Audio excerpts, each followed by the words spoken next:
Hey there, my name is Jenny. Welcome to my channel. Today I'm going to be posting my first review, which will be of Yellowface by R.F. Kuang. Just a heads up for this review, it does contain spoilers. So Yellowface is a satirical fiction book written by R.F. Kuang. It follows the main character, June Hayward, who is a published but struggling author living in DC. At the start of the book, we're introduced to her friend Athena, who's a far more successful author. She's just called June to ask to come celebrate a Netflix deal that she received for one of her books. So they go out for drinks, they're talking, and June's pretty jealous, but she still joins Athena. And then when Athena invites her back to her apartment to have a couple more drinks, celebrate a little bit more, she agrees.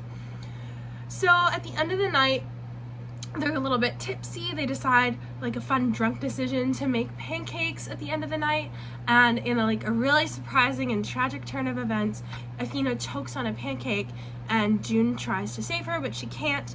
So while the EMTs are there ready to take away Athena's body, June is kind of possessed by this terrible idea, and she goes into Athena's room where her unfinished manuscript is and steals it and brings it home. And the reason that she's so confident to do this is because Athena's system for writing books is she takes all her notes in moleskin journals. She only writes on a typewriter, so nobody knows. She's very secretive about her books before they come out, so nobody's aware that she had a almost finished first draft of this book. So June steals it and finishes it, and submits it to a publisher and is on the fast track to becoming a bestseller. However, for a brief moment, her life seems complete, and then her lies slowly start to unravel as people discover the true essence of who she really is. So Athena's manuscript was about the Chinese laborers who experienced exploitation in World War I. In many ways, even through June's sort of biased lens, we can see the real intention that Athena had in this manuscript, and then the way that June makes a lot of active decisions to change this to make herself feel more comfortable. So to highlight the pain and suffering of this group of people is Athena's main intention. And she wanted to bring awareness to this group of people because she knew that a lot of people weren't even aware of this or the history around it. But as we see June edit the manuscript, it really transforms, and we see her publishers really help her along the way with this. She alters the story in a lot of ways to implement themes of white saviors and erasing history to make people feel more comfortable and not feel bad about themselves in the way that all these tragic things happen to these people. So the main focus of the book is racism and the cultural insensitivity that June exhibits through the novel, and the commentary of how this can happen in the real world, the publishing world. So we're introduced to this kind of morally reprehensible side of June's character almost immediately. In the first few chapters, she shares how she feels Athena has only become successful because she is an Asian woman and there's no room for white people to break out in the literary space anymore. And June essentially makes a lot of comments along the lines of, well, there's nothing special about me. I'm not part of any minority or diverse group, and so I would have never had a chance. It has nothing to do with my writing or my talent. It has nothing to do with the fact that Athena's more talented than me. She has this view of this is purely unfair circumstances towards me. And as she steals Athena's novel, we really see how entitled she is. She truly believes that she deserves what's happening to her and feels almost no guilt about what she's done. So as the novel progresses, we see June slowly take these aspects of her character further and further. Not at any point in Yellowface is she a necessarily likable character. Even at the start, she's not a likable character per se, but it's interesting to see her character slowly decline more and more and more as her success grows. So she takes on a new publishing name. Her first book she published under her name June Hayward, but her publishing company kind of suggests to her at first. They ask her questions like, well, do you have any Asian heritage? What inspired you to write this story? We don't want people to think you're cultural appropriation or anything. And so she says, no, there's nothing in my heritage. But her first name is Juniper and her middle name is Song. So she starts publishing by the name Juniper Song, allowing herself to be portrayed as racially ambiguous. They do her press photos and make sure that she has a tan on for it, and she does get a lot of questions throughout the novel, especially from Asian people, asking like, oh, we thought you were Asian, we thought that's why you wanted to write these stories.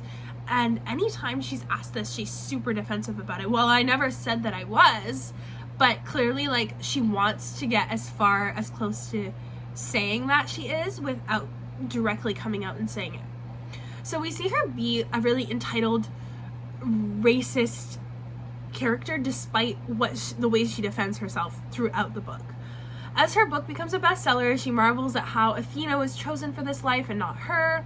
It seems like she believes it's all up to luck, and she's just a sad second best who's been suffering in Athena's shadow her whole life. She views Athena and other AIPI people's struggles as a blessing and a chance for exposure. She doesn't even believe for a large part of the book that she's wrong for stealing Athena's manuscript, because in a lot of ways she's like, I saved that manuscript, like it wasn't even finished, and isn't it better for her work to not be hiding in a closet for the rest of her life? Like, am I not doing her a favor and being a good friend by publishing that for her, even though she's clearly disregarded so many of the main themes that Athena wanted to portray through this, and really like devalued her book and her intention with her work. She even manipulates Athena's mother at a later part of the book when she realizes that Athena's mom has some of Athena's journals, which she didn't take, and that these would have notes proving that June stole the manuscript. She manipulates Athena's mom and say, no, don't donate these to any art centers, don't show anybody, like there's evil people out there who are going to want to twist her narrative and not hold true to the intentions she had for her art. Meanwhile, that's the exact thing that she's doing, and her mom, Athena's mom, believes her. And even later in the book, like we never truly see June have any regret for the way that she manipulated Athena's mom, and never confesses to her at all. And then later at the end of the book, she once again plagiarizes, because she's at this point where everyone's waiting for the next book, and it slowly started to build up on the internet, like people realizing, hey, she's definitely like stolen this manuscript from Athena. There's no concrete proof, but she kind of gets like an internet hate train, well deserved, talking about how everyone's sure that she plagiarized this. So her publishing company is kind of getting on her to be like, okay, let's pump out another book so you can prove to people that you don't plagiarize and this is all your own ideas, and look, she can really write. But she feels stuck.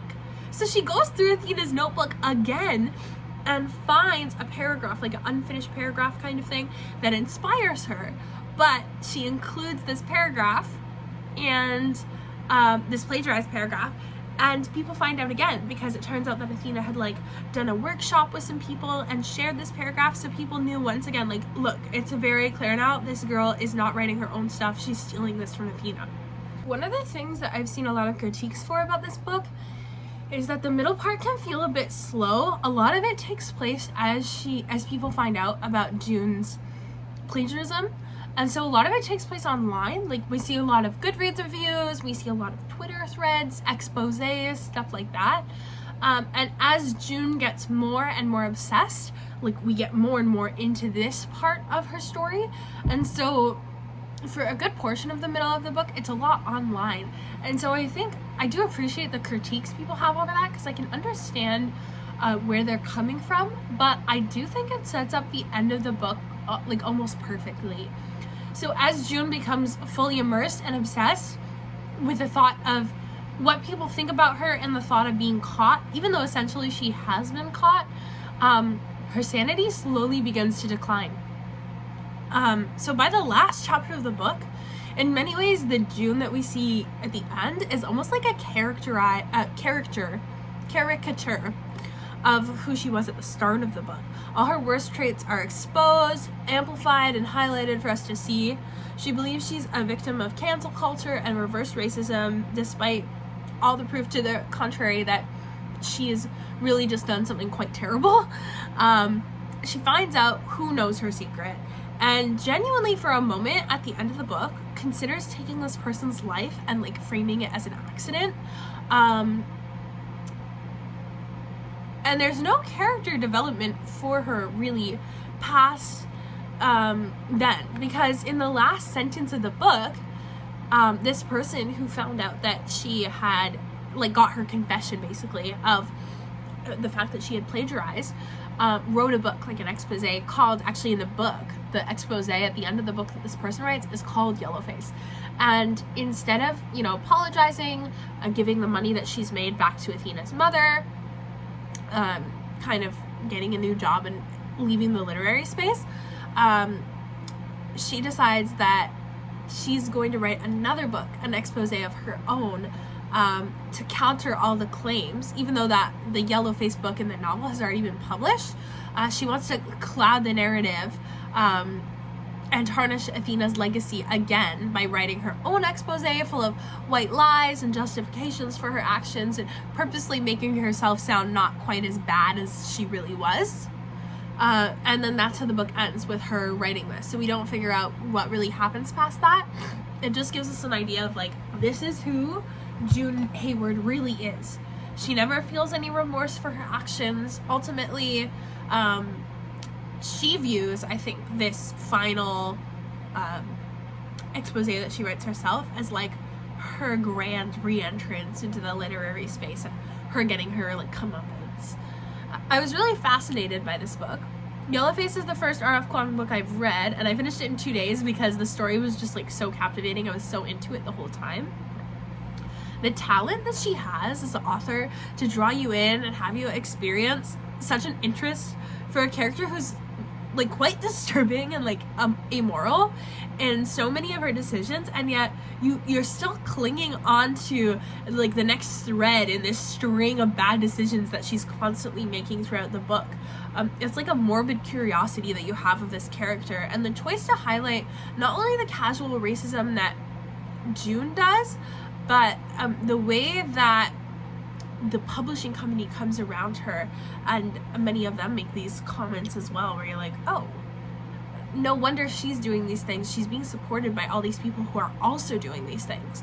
And then the way that so many characters were treated by this kind of group of more powerful people in the group, and the people who wanted to speak out were silenced so cleverly.